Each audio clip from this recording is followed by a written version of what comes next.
Hey guys, welcome back to the Gears and Tool channel, and today we are taking a look at the Benchmade Freek, more specifically the SUPERFREEK version.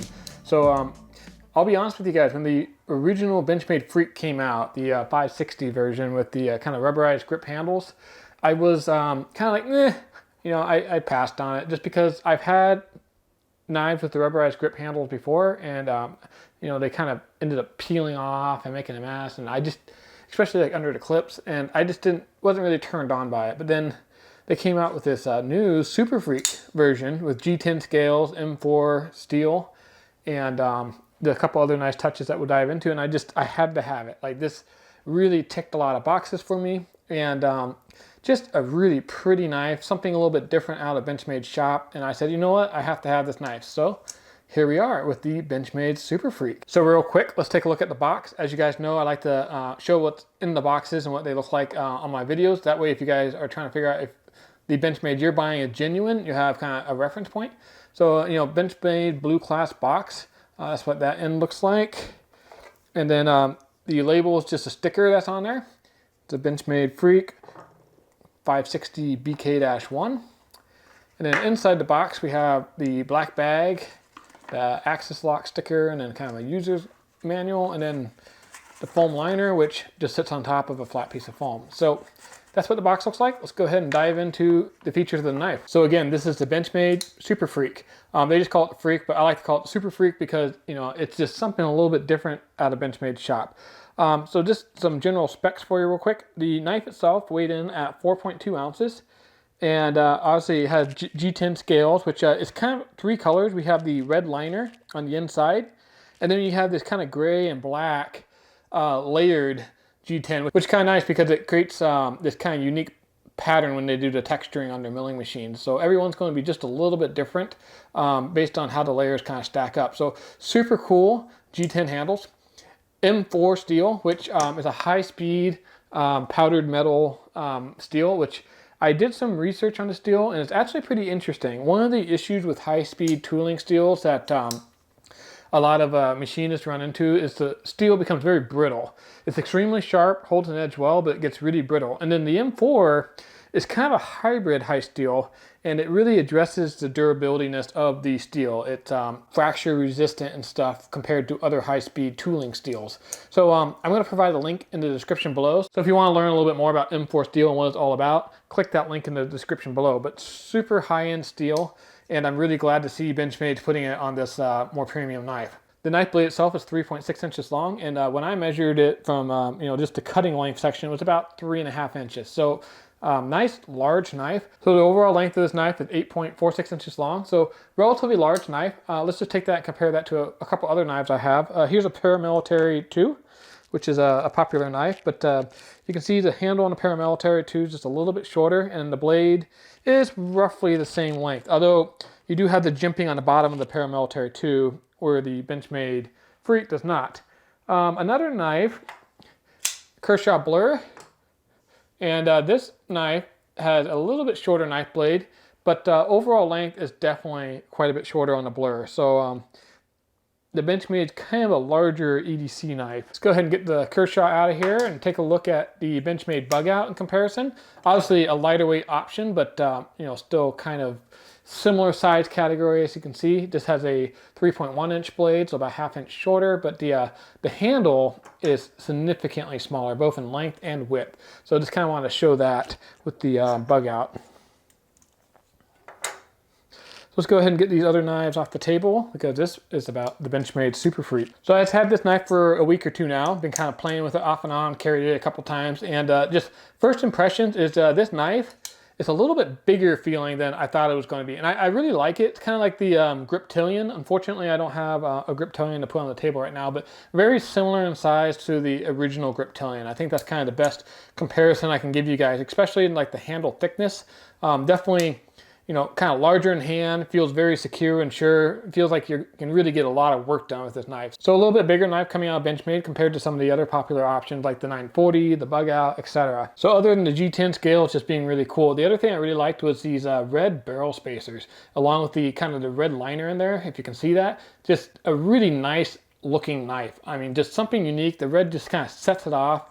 And Something else I really liked about this knife, other than the red, is just it's not an all black knife. You know, there's a lot of all black knives out there where the handle is just straight up black, got a black blade, there's no color on any of the hardware. And I really like that this knife kind of was dressed up a little bit. It's not overstated, not loud and flashy in your face, but you know, it's got kind of the gray and the G10 scales. It's got red barrel spacers and kind of that red liner on the interior there. So really nice looking knife. I like how they spiced it up a little bit without going overboard and just making an obnoxiously loud knife that grabs a lot of attention when you get out. This knife you can just get out, get your work done, put it away, and it just looks like a really nice, capable knife. Knife blade deploys easily, super smooth as you expect from Benchmade. The knife stud is a nice size, feels real sturdy, nice ambidextrous axis lock, which, you know, these are all standard Benchmade features. One of the criticisms I've seen online about this knife is the knife blade's a little bit stiff, and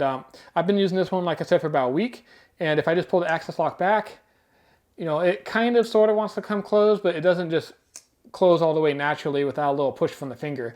It's getting a little bit smoother as I use this knife. Like I said, I've had this one for about a week and it is already starting to smooth out. If you were bothered by that, you could just take a torque screw and loosen up the knife pivot.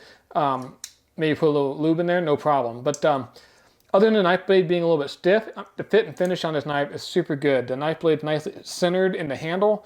There's no side-to-side play, up and down play. You know, it's all nice and tight like a Benchmade should be. So super happy with the build quality on this knife, other than the knife blade being just a little bit stiff, which I think is gonna break in no problem. If there's anything I was gonna change about this knife, it'd be the pocket clip. It's not a deep carry pocket clip, and it doesn't mount all the way to the end of the handle. So it leaves quite a bit of knife blade sticking out when you carry it in your pocket. So just to illustrate, I'm gonna go ahead and use this towel here. And the knife handle does stick out a fair amount. And just for some comparison, a Paramilitary 2, if we just slip it in right next to it, doesn't stick out quite as much, but Paramilitary definitely sticks out more than other options like the Bug Out, which really sinks down deeply into the pocket. So depending on your situation, that's how it's gonna kind of look. In some ways it's good if you don't have overly deep pockets. It's not, you know, bottoming out on the pocket itself, but that's kind of the carry profile of the SUPERFREEK. So that's the one area I probably would have changed on the SUPERFREEK is get a deep carry pocket clip on there. I know Benchmade offers them. I'm sure if I reached out to them, they would offer one to me for free. I just haven't gotten it. And you know, out of the box, that's what you're getting. So I did throw this knife on my knife sharpness tester and it scored a 195, which is pretty damn sharp. The only other knife that I have currently that's tested sharper than this is the Paramilitary 2. It came in at 170, which honestly at those numbers is almost negligible. You're razor sharp category, guys. If you're interested to find out how I determine a knife sharpness, I'm going to do a video on my knife sharpness tester, and part of that video is going to be when you resharpen a knife, what is the optimal edge angle to sharpen it at? Does it really matter even? So like I was saying, super sharp knife. Another thing I really liked about this particular knife over some of Benchmade's other products is the flat grind on it is almost a complete full flat grind. It comes up about 80–85%. Unlike some of Benchmade's other offerings like this mini Griptilian, for example, you can see there's a large area of the knife blade that's just the thickness of the blade stock. And the knife bevel really has to ramp up quickly, you know, to the midpoint of the blade to accommodate that. Now this is going to be a really rugged knife, which is why Benchmade does it, but I do like kind of the more slicey style that this knife is going for. And this is such a thick piece of blade stock to start with, and they do keep a pretty good spine all the way down to the tip that it's going to be a really nice, sturdy knife for the long run. So let's talk about one or two other things before we get into a couple of things I would change about this knife. First is the pocket clip is reversible, so you can put it on either side. Only for a tip down carry though, unlike the PM2, which you can put the clip on all four corners of the knife, which is kind of a nice touch. But reversible for left and right-handed users, which is good. The axis lock can be used by both left or right-handed people, which is great. Now, there's a couple things I would probably change about this knife. First and foremost, I would definitely put a deep carry pocket clip on this, just because I like deep carry. It is a bigger knife though, so I understand why Benchmade chose not to do that with this particular model, but I definitely think a deep carry pocket clip would have been nice. Another thing is you have these nice red barrel spacers on the back. I really wish that the thumb stud was also red. I think that would have really kind of been a nice finishing touch for this knife. So I would have put a red thumb stud on there that kind of matched the red barrel spacers on the back. Another thing I probably would have improved on this knife is while the knife locks up nice and tight and the blade is nicely centered within the handle, I did notice the axis lock just feels a little bit gritty. It works just fine, but it just feels like especially if you've been using it kind of hard. When you pull it back, it's got a little bit of a gritty feel, which kind of weird for an axis lock. I know like on the Benchmade bug out, for example, super smooth, like just silky smooth. So maybe that'll go away as I use it and it breaks in a little bit more, but I was a little bit surprised. I have to say it's probably the first Benchmade that I've had where the axis lock feels a little bit gritty when trying to close it. When it's already closed and you're pulling it back to open, super smooth. So not really sure what's up there, but thought that was a little bit odd, so I figured I'd mention it. And then I guess the final thing I would mention is just the width of the knife is pretty big. And I like that for my kind of medium-sized hands. I wouldn't say my hands are overly large by any means, but you know, my medium-sized hand, it fills it nicely. If I was wearing gloves or something, this would be a really good fitting knife. But the depth of the blade and you know the width of the handle and stuff really kind of makes it a thicker knife compared to, you know, like this bug out, for example. You can just see how much bigger the knife looks just in the width. Even though it's not a whole lot longer, it does feel like a much bigger knife when you're holding it and carrying it in your pocket. So something to think about. It might be a little bit big for EDC carry, especially if you're in like gym shorts, something like that. I think if you're working out in the field, you know, a construction site, something like that, this is going to be a really good knife for putting in your work pants, stuff like that. So I found this knife for about $180 on Amazon. I don't think that particular seller has any left, so the next best option was about $190, $200. I know Blade HQ was out of stock of these when I last checked, but there still are some available on Benchmade's website. So not the cheapest knife, but you know, considering it's M4 steel, G10 handles, and kind of a nice touch with the red barrel spacers and the custom G10 liners, I think it's a pretty good deal actually. If you guys have the budget, I would definitely pick one of these things up. I think it's going to be a unique addition to your collection, a great EDC knife, and just a good hard-to-use knife with that M4 steel. You just can't go wrong. Thanks for watching this video. If you enjoyed this video, hit that like button below. And if you're not already a subscriber, hit that subscribe button and the bell notification so you're the first to be notified when I do reviews on new knives just like this one. Cheers!